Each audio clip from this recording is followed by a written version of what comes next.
வார் ஃபோட்டோகிராஃபிங்கிறது என்னென்னாக்கா இது ஆரம்பத்தில் இன்ட்ரடியூஸ் ஆகப்பட்ட ஒரு ஃபோட்டோ ஜேர்னலிஸ்ட்டு.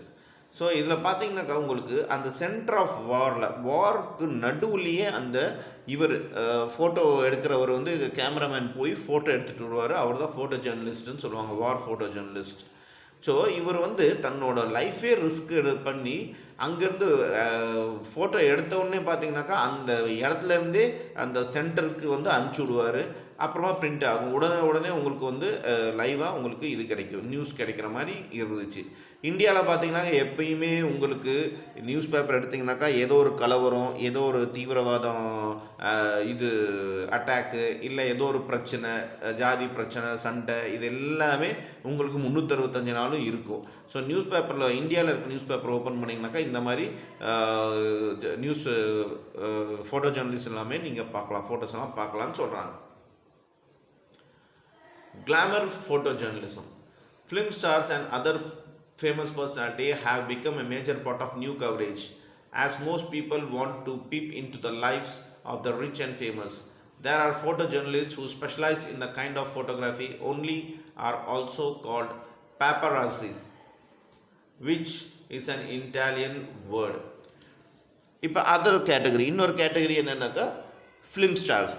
எப்படி கிரிக்கெட்டில் நம்ம பாதி நாள் செலவு பண்ணுறோமோ அதே மாதிரி ஃபிலிம் ஸ்டார்ஸ் பற்றியோட நியூஸ் தெரிஞ்சுக்கிறதுல பாதி இதை செலவு பண்ணுறோம் நம்ம. இப்போ இந்த ஃபிலிம் ஸ்டார்ஸ் பற்றி ஃபோட்டோ எடுக்கிறதுக்குன்ட்டு அதில் ஸ்பெஷலைஸ்டாக இருப்பாங்க ஃபோட்டோ ஜேர்னலிஸ்ட்டு. அவங்களுக்கு பேர் என்ன சொல்லுவாங்கனாக்கா பேப்பராஸி. பேப்பராஸிங்கிறது ஒரு இட்டாலியன் மொழியிலேருந்து எடுத்த ஒரு வார்த்தை பேப்பராஸி. இன்றைக்கி முக்கால்வாசி பேர்த்துக்கு பார்த்தீங்கன்னாக்கா நீங்கள் எந்த ஒரு சோஷியல் மீடியா எடுத்தாலும் ஃபிலிம் ஸ்டார்ஸோட பர்சனல் விஷயம் என்ன ஆச்சு, ஏதாச்சு, என்ன பண்ணுறாங்க, ஏது பண்ணுறாங்க, இதெல்லாம் தெரிஞ்சுக்கிறது தான் முக்கால்வாசி பேர் ஆர்வமாக இருக்காங்க. இந்த ஃபோட்டோ ஜேர்னலிஸ்ட் பார்த்தீங்கன்னாக்கா இவங்களுக்கு பேர் தான் பேப்பராஸின் அப்படின்னு சொல்கிறாங்க. இது ஃபிலிம் ஸ்டார்ஸ் மட்டும் இல்லை, ரிச்சாக ஃபேமஸாக இருக்கிறவங்களோட பர்சனல் லைஃப்பை பார்த்தீங்கன்னாக்கா அந்த பர்சனாலிட்டி பற்றி சொல்லிகிட்டே இருப்பாங்க. இது இன்னொரு கிளாமர் ஃபோட்டோ ஜேர்னலிசம்னு சொல்கிறாங்க. Next, spot news photojournalism. This means covering events that make today news, like political events, crime, accidents, etc.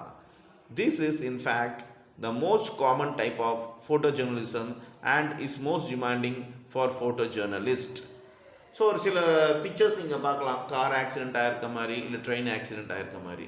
So இந்த ஃபோட்டோ ஜேர்னலிசம்க்கு பேர் என்னக்கா ஸ்பாட் நியூஸ். ஸ்பாட்னா என்ன, அந்த இடத்துல உடனே நடக்கிற ஒரு விஷயம், லைவாக நடக்கிற விஷயம்.